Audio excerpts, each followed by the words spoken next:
Look, this is an exciting time. If you have Adley Rutschman cards, it's an incredibly exciting time. But the last guy who got a triple as a catcher in his MLB debut, okay, let me guess. Wore the same uniform. Ooh, okay. I thought it was going to be a Molina. Might not be the first guy, but I thought it was going to be a Molina. The funny thing would be if it was Benji. Benji would have been hilarious. That would have been great. I mean, fastest catcher in the league. Yeah. In his prime. Had a cycle. He had a cycle. Hey, he had a triple. Oh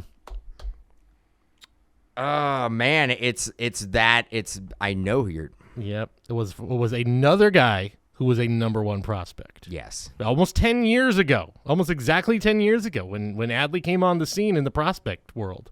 It's on the tip of my tongue. Matt Wieters. It's Matt Wieters. Woo! Matt Wieters. That's why you got me on the show right here. That's right. Manny Machado also had a triple and for his first hit. So there's something about coming up as a big Orioles prospect and getting a triple in your first game. But the fact that Matt Wieters was on that list where you see the Machado and you go, wow, things could get real good here. And then you see Matt Wieters and you go, warning, hey, Matt Wieters, nice career, but was the number one overall prospect. Tons of hype around him. It's tough, and you have this probably in your notes here. It's tough when catchers don't transition well into the hobby. Yep. And it's very similar. You can compare it to kind of like running backs in the NFL, where you, unfortunately, no matter how good of a hitter they are and how good of a defensive catcher they are, with the exception of Yadier Molina, their shelf life in, 10 years is like probably the max you're going to get out of it. You look at like guys like Mauer. Mauer was great. Incredible. But just started breaking down. You look at obvious being a Giants fan, Posey just started breaking down. Like the players who, Mike Piazza did it for a long time. Mm-hmm. But Mike Piazza, if I'm not mistaken, later on in his career, he ended up playing some more first base. Yeah, and once he goes to the American League, almost became a full-time DH.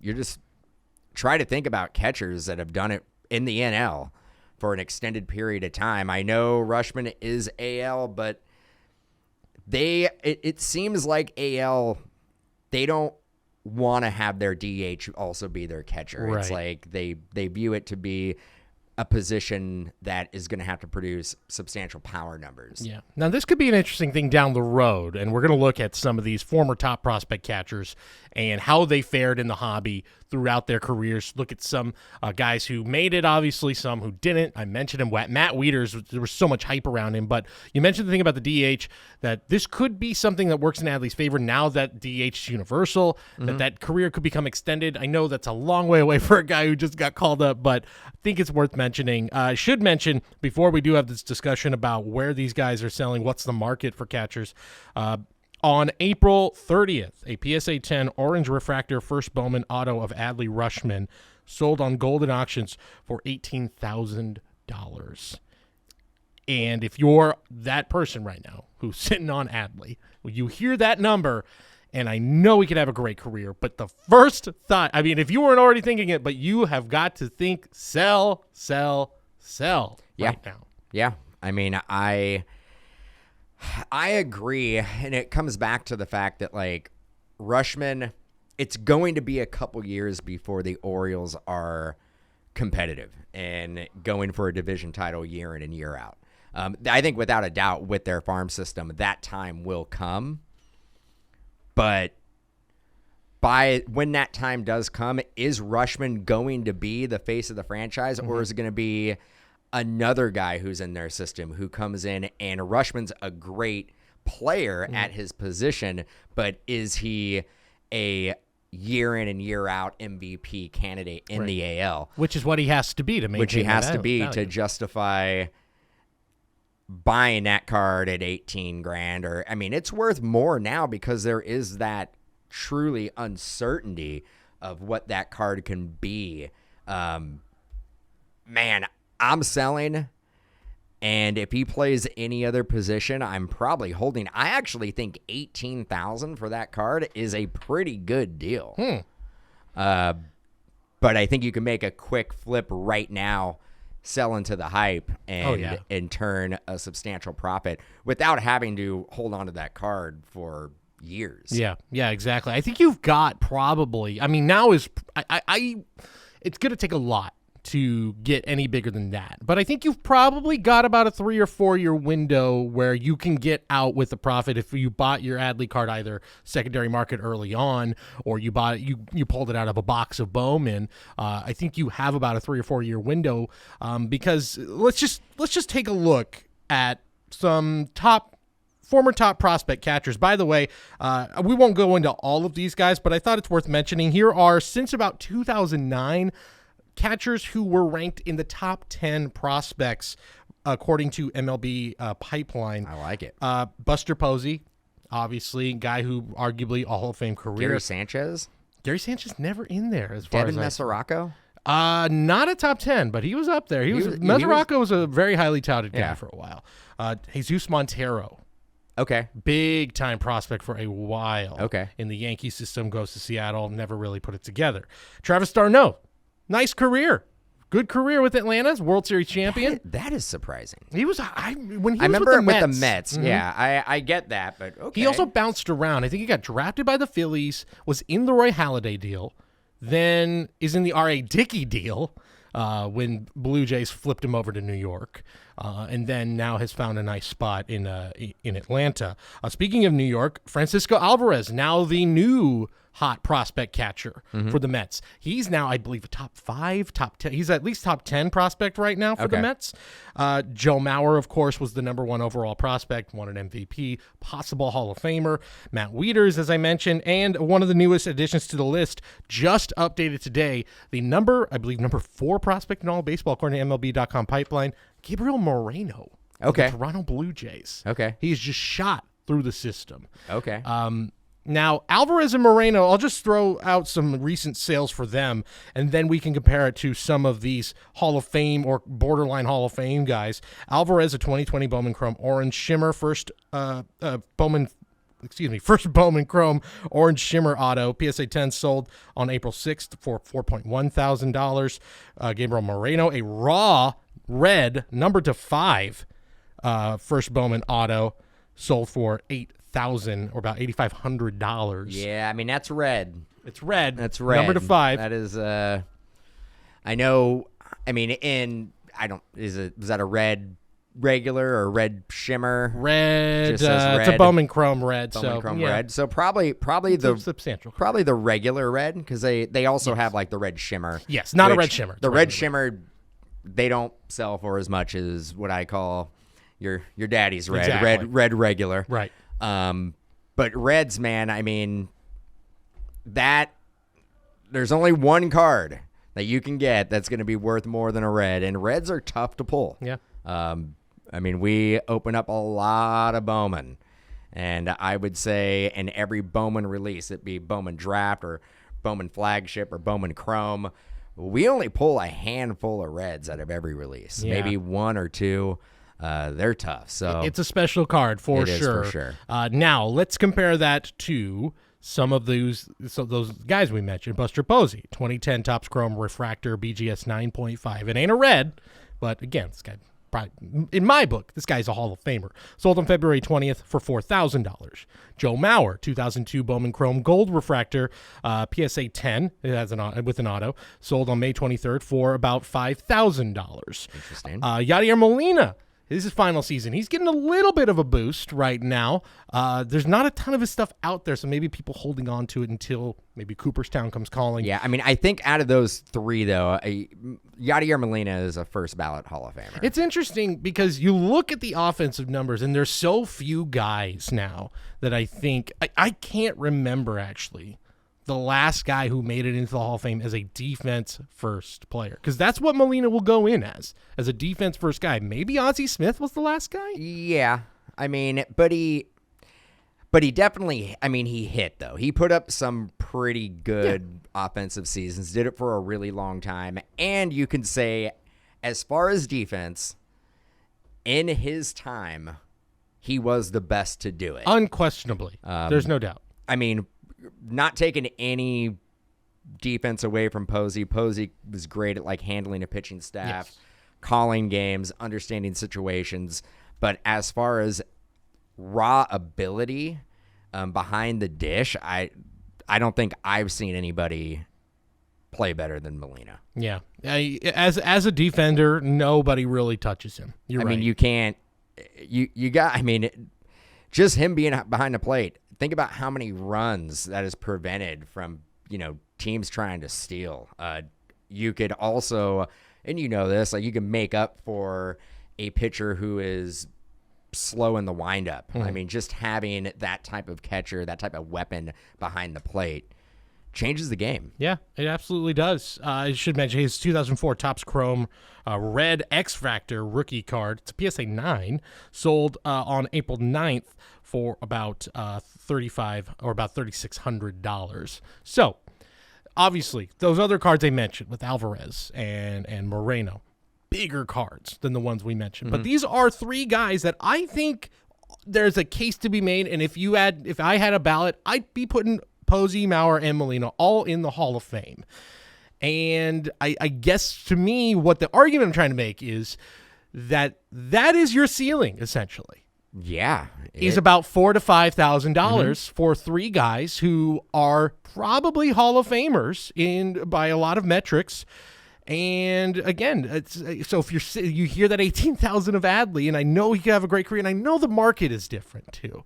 I think there's probably different market, different hype. You have a lot of, and I know we don't like to talk about investors and whatnot, but you do have a lot of investors coming into the hobby that are in some of these prospects. It's definitely a investment and a wait and see type of deal. And again, 18 grand for an orange Rutschman, I think in this market is not a crazy price. Sure.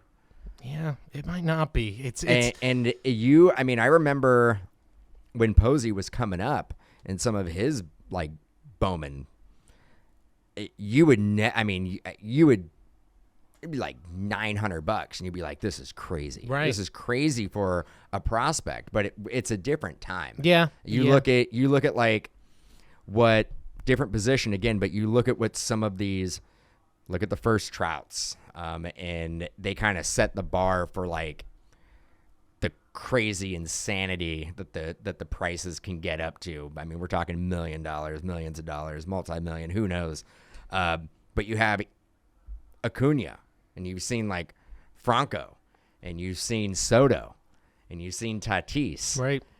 You look at these players, and it's like, now it's a speculation. Is Rutschman going to be the next one, regardless if he plays catcher? Yeah. Yeah, that's the other thing. It's in a way maybe the best thing to happen to him. And I don't think it's going to happen anytime soon, but he's moving away from that position. But I think you've also seen, I mean, Yadier has stayed there, but like Mauer moved.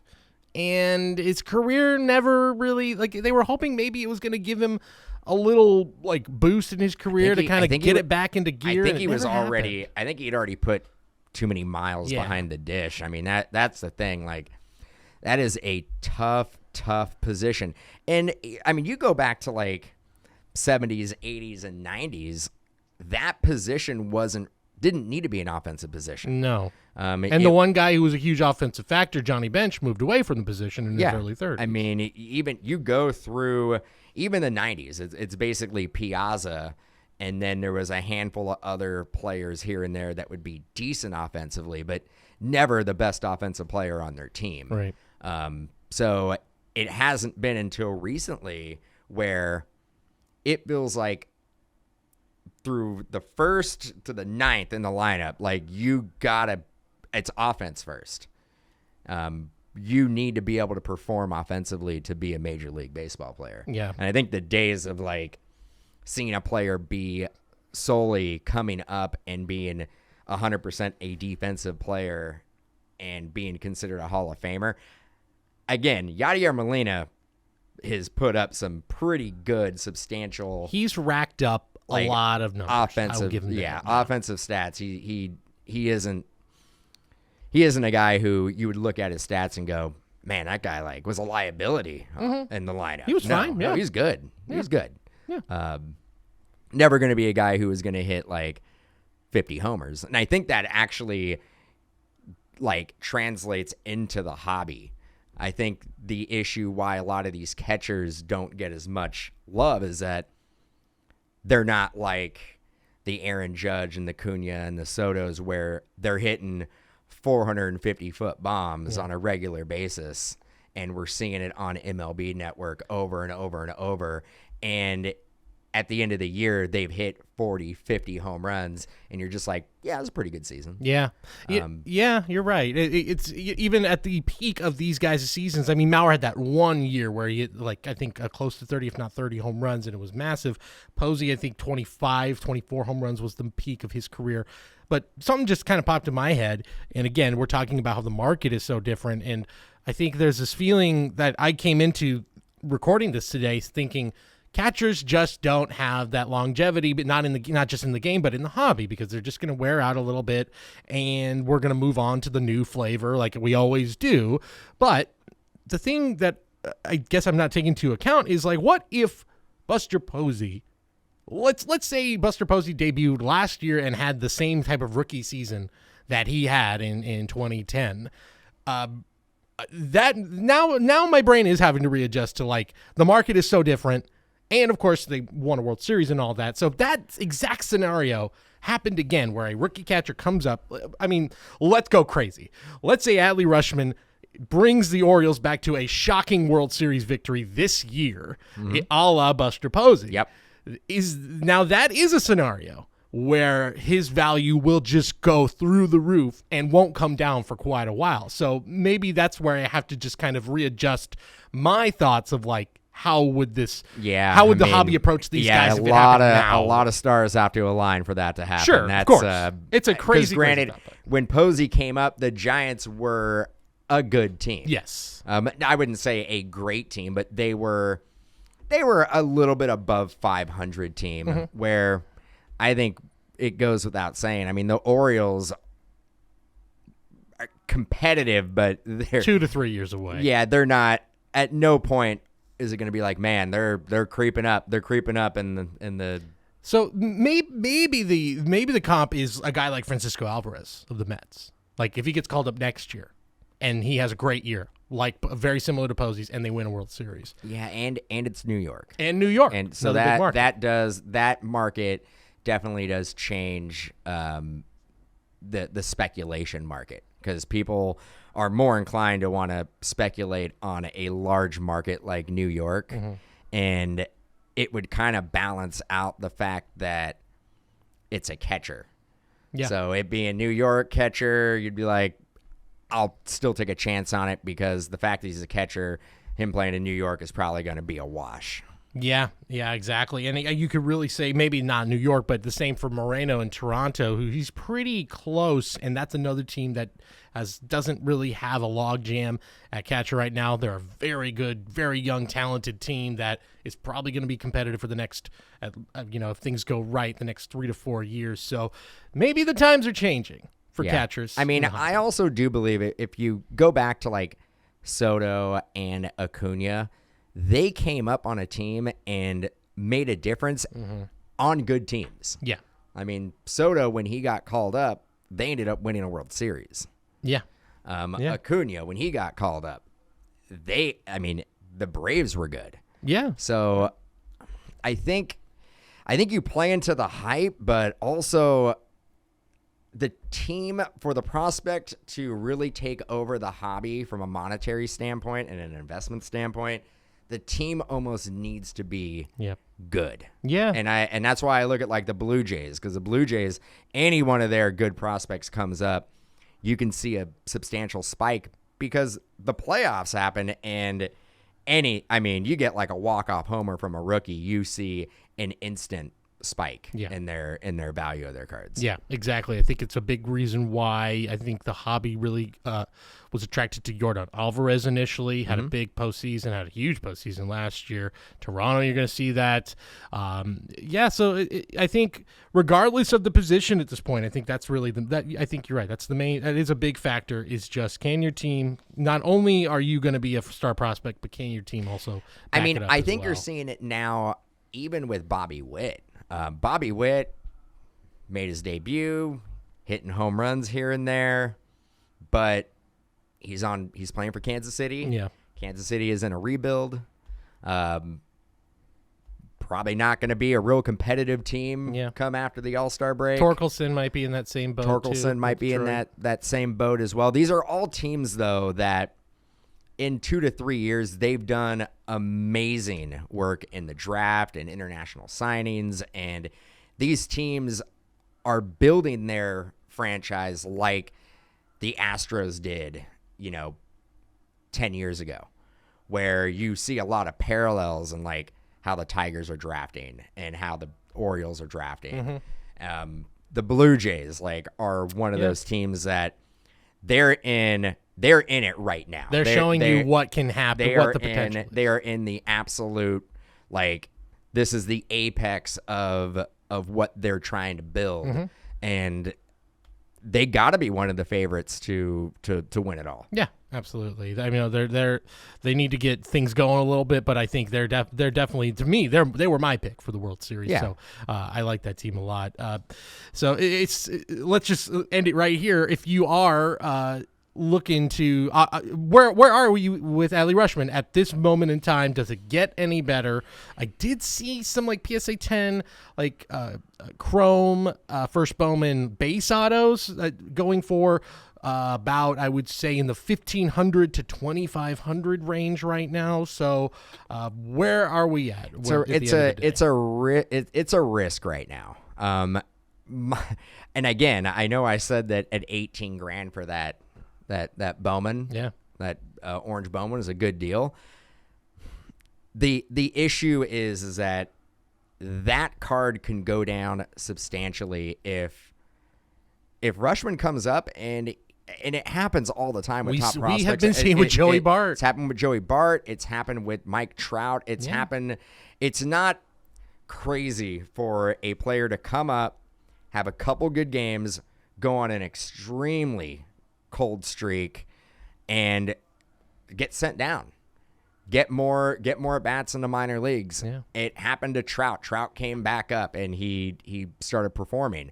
But right now with Rutschman, I'm probably selling, either selling or holding for the long term. It's either you got into them relatively early, still at a good deal, and you can flip them for a little bit of profit right now, or you're going to have to hold for the long run and hold until hopefully he is a cornerstone of their franchise and they are competitive and they're one of the favorites to win their division and make a play in the playoffs. Yeah, it's very, very enticing right now, I think, to sell, seeing the price point that it's going at, especially if you got a color card or a parallel. Yeah, if you're going to hold, I almost feel like you got to hold for a lot longer than you would probably want to. I mean, you would probably have to hold for 2 to 3 years. Yeah, and time that sale just right. If you see the Orioles going to the ALCS or look like they're a pennant favorite. It's almost one of those, and this is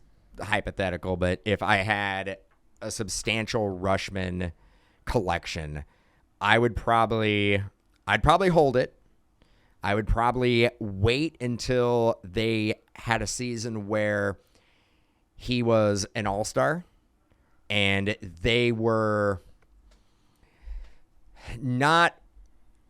competitive all year in their division, above 500, and going into the following season, right before spring training, you have people picking them to win the division.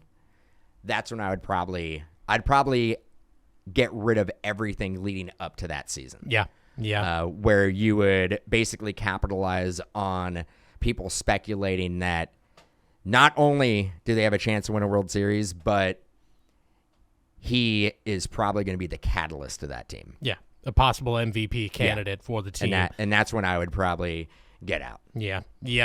So I think all in all, if you're selling, I do not blame you at all right now. I'm probably leaning towards sell at the moment because of the volatile market for catchers, because of the way we move on from prospects, but he is a legit MVP candidate. We've only seen catchers don't become number one prospects very often. We've only seen a handful of times in the last 20 years where that's happened. I should mention before we move on, any guesses what I found a Matt Wieters 2009 Upper Deck SPX rookie auto BGS 9.5 that sold on May 19th. Any guesses what that sold for? Oh man. And I'll just say this, and this is your warning of if you don't get out early, this could be you. $23. $24.90. Oh man, how do I do it? $25. That's pretty good. Thanks so much for checking out this clip of Wax Packs and Warning Tracks, Mojobreak's baseball card podcast. If you want to hear the entire episode, make sure to click that link down below in the description, or better yet, make sure to subscribe to the podcast. Just search Mojobreak Sports Card Show. That's Mojobreak Sports Card Show wherever you get podcasts, and you'll get new episodes of Wax Packs and Warning Tracks every Tuesday, plus new episodes of our flagship podcast, The Hype, every Thursday. And of course, make sure to subscribe to Mojobreak Media for more podcasts, more clips, and more original videos right here. Make sure to subscribe, make sure to like the videos, and we will see you next time.